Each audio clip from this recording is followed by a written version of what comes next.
Kitchen সেটে আমি কি কি রান্না করছি চলো তোমরা দেখতে পারো।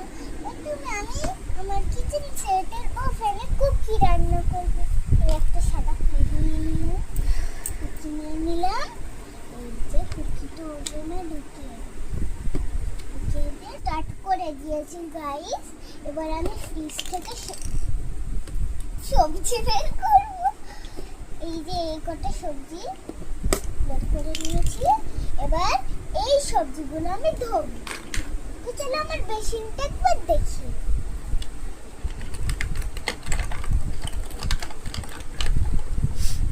বেসিন থেকে তো জল পড়ে না, তাও আবার আমি কিচেন সেটে বেসিনে সবজি দিয়েছি।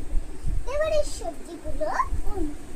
সবজিগুলো এখন আমি আমার এটা রেখে দেবো।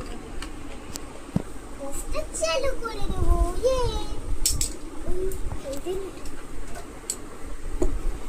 এবার আমি এখানে একটু কেচাপ দিয়ে দেবো। এখানে সল্ট মানে নুন দিয়ে দেবো। এবার আমি চামচটা দিয়ে গুলবো। চলো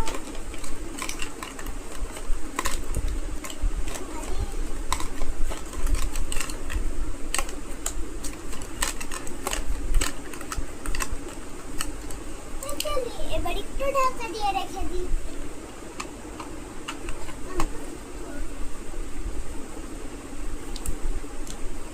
চলো বন্ধুরা 8 ঘন্টা ওয়েট করি।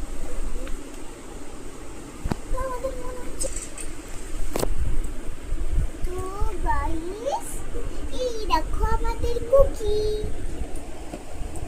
তো আমি কুকিটা এখন টেবিলে রেখে নেবো। দেখি এটা হলো নাকি। ওয়াও গাইস কি সুন্দর গন্ধ বের হচ্ছে। তো চলো একটা প্লেট